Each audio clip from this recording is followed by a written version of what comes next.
राधे राधे, जय श्री कृष्ण। सबसे पहले आप सभी को कार्तिक मास की हार्दिक शुभकामनाएं। जैसा कि आप सभी जानते हैं कि आज से कार्तिक मास प्रारंभ हो चुका है। आज प्रतिपदा का दिन है और आज से ही कार्तिक मास की शुरुआत हो चुकी है। कार्तिक मास दरअसल भगवान श्री कृष्ण और उनके डेवोटीज को बड़ा ही प्रिय है। कारण क्या है?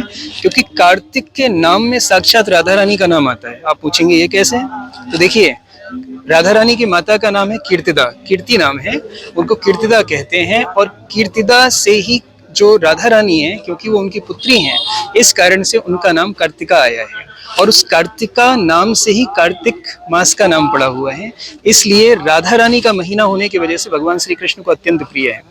भगवान श्री कृष्ण ने अपनी बड़ी ही मधुर लीलाएं इस कार्तिक मास में की हैं। और ये कह सकते हैं कि अपने जीवन की जो सबसे महत्वपूर्ण लीलाएं हैं वो भगवान श्री कृष्ण ने इस कार्तिक मास में ही की हैं। पहली लीला है दामोदर लीला।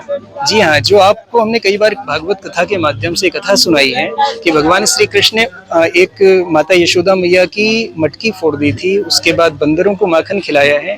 और ये बंदरों को माखन खिलाते हुए भगवान श्री कृष्ण को माता ने उखल से भी बांध दिया था। ये कथा आप सभी ने सुनी होगी। तो इस कथा का जो प्रतिपादन भगवान ने यहाँ किया है कार्तिक मास में ही हुआ है। दूसरी लीला भगवान श्री कृष्ण की है, जब भगवान श्री कृष्ण मैया से चंदा मांगते हैं। चंदा भी कार्तिक मास में ही मांगा है। इस कार्तिक मास के विषय में स्कंद पुराण में लिखा हुआ है कि इसमें किए गए पुण्य अनंत गुना फल देते हैं।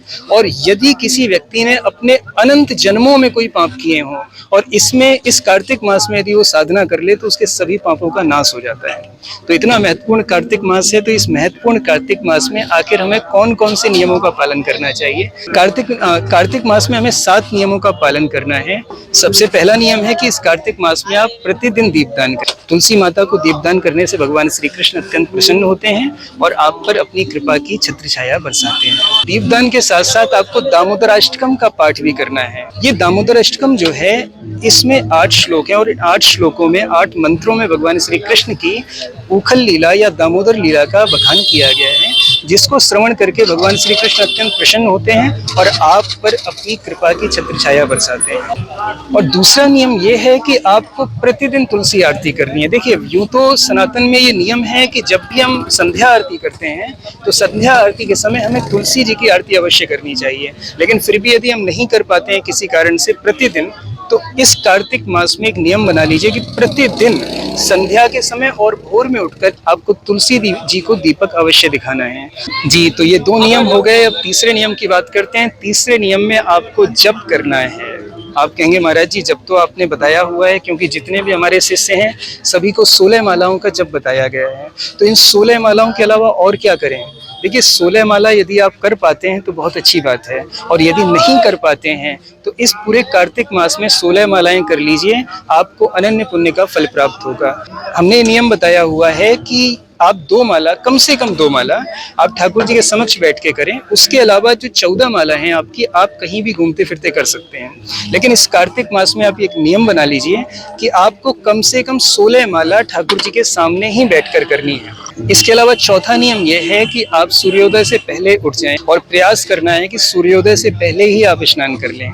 इससे आप पर ठाकुर जी की कृपा होगी, आपके चेहरे का तेज बढ़ेगा और आपका मन भक्ति में और ज्यादा लगेगा। 5वां नियम है कि आप इस पूरे महीने में ब्रह्मचर्य का पालन करें।